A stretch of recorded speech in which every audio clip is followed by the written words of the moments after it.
न्यायपालिका में lower judiciary के भ्रष्टाचार की चर्चा भी खूब होती है। उस किताब में उस अंश में यह भी लिखा गया कि इतने 100 शिकायतें जुडिशरी में करप्शन की सामने आई। यह भी लिखा गया कि इतने केसेस पेंडिंग है सुप्रीम कोर्ट में 82,000, तो इतने लोअर कोर्ट में पेंडिंग केसेस, न्यायपालिका में पारदर्शिता, भ्रष्टाचार, ये तमाम वो चीजें हैं जिससे आम आदमी को जस्टिस एक्सेस करने में मुश्किलें आती हैं।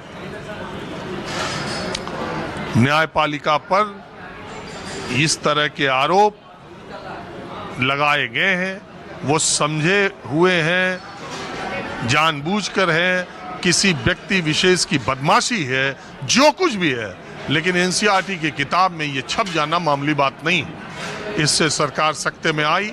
शिक्षा मंत्री धर्मेंद्र प्रधान ने कहा कि मैं बहुत ही ज़्यादा दुखी हूँ और मुझे न्यायपालिका पर का सम्मान है, भरोसा है और हम इसे पीछे वापस ले रहे हैं। जैसे ही हमें संज्ञान में आया हमने वापस ले लिया। लेकिन ये सब क्यों हो रहा है? देश का आम आदमी क्या सोचता है, माहौल क्या है, मैं आज इसी पर चर्चा होगी। एक गंभीर चर्चा है। मेरे साथ दो बुजुर्ग बैठे हुए हैं, पहली टेबल यही है और मैंने सोचा यहीं से बातचीत का सिलसिला शुरू किया जाए। सर, सबसे पहले तो आप क्या करते हैं, आपका नाम क्या है और आप कहाँ से?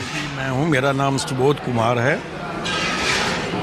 दिल्ली से हूँ। बेसिकली मैं पीछे कश्मीर से हूँ, कश्मीरी ब्राह्मण हूँ सर। लेकिन 90 के बाद जो माइग्रेशन हो गई तो मैं दिल्ली में ही रहता हूँ, एनसीआर दिल्ली में रह रहा। आपने जो अभी कहा इसमें ये है कि ये बच्चों या कॉलेजों में ये सब लिखना सही नहीं है, क्योंकि उनका माइंड सेट ये बनेगा कि हमारा हिंदुस्तान पूरा ही करप्ट है। हालांकि लोगों को तो पता है क्या नहीं है, लेकिन किताबों में, कॉलेजों में इसका ना डिस्कशन होना चाहिए, ना इसके ऊपर कोई गोष्ठी होनी चाहिए।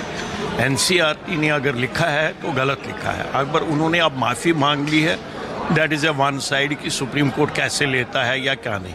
लेकिन छोटे बच्चों को मतलब स्कूलों में, कॉलेजों में इस टॉपिक के ऊपर बात नहीं होनी चाहिए, क्योंकि उनका माइंड सेट ही आज से ही ये लगेगा वो अपने देश के प्रति उनकी ये गलत धारणा बन जाएगी। क्योंकि लोग न्यायपालिका को, उनके पास और कोई चारा नहीं, एंड में वो जाते हैं कोर्ट के पास इस विश्वास के साथ कि हमारे साथ मतलब न्याय होगा। अब वो न्याय कहीं कहीं तो यहाँ 3-3 डिकेडें हो गई है। जैसे पीछे बॉम्बे का एक केस हुआ, वो 40 साल के बाद केस उन्होंने एक लैंड का वो दे दिया कि भाई इसको तो 40-45 साल हो गए, केस चलते नहीं है। अब ये सुप्रीम कोर्ट में या ये जैसे भी बोल दिया है, आप देखिए एक हाई कोर्ट के जज का ही तो केस हो गया, उसके घर से पैसे पकड़ लिए गए, अभी तक उस केस का फैसला नहीं होता।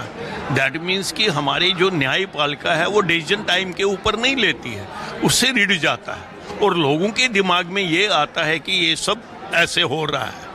इसको तो सुप्रीम कोर्ट को देखना चाहिए।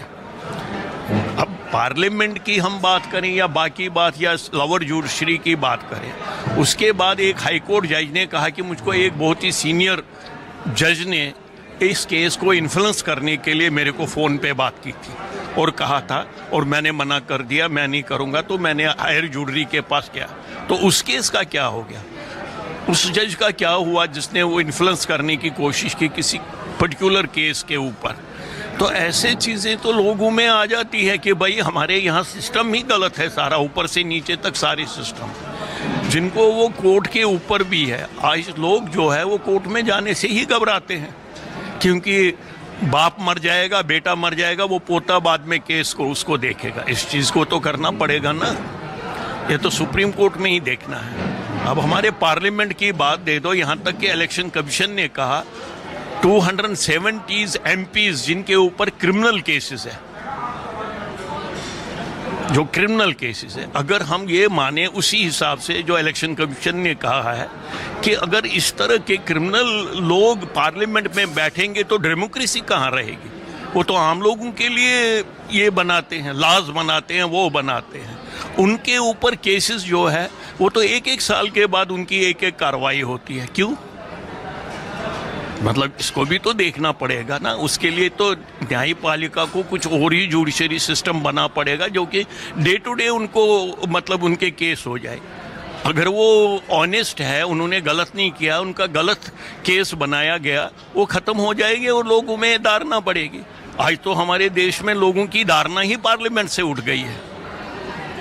वही इंस्टीट्यूशंस को अब 13-14 साल के बच्चे के दिमाग में कोर्ट का यही कहना था कि आप शुरू से ही ये डाल रहे हो कि जुडिशियल करप्शन।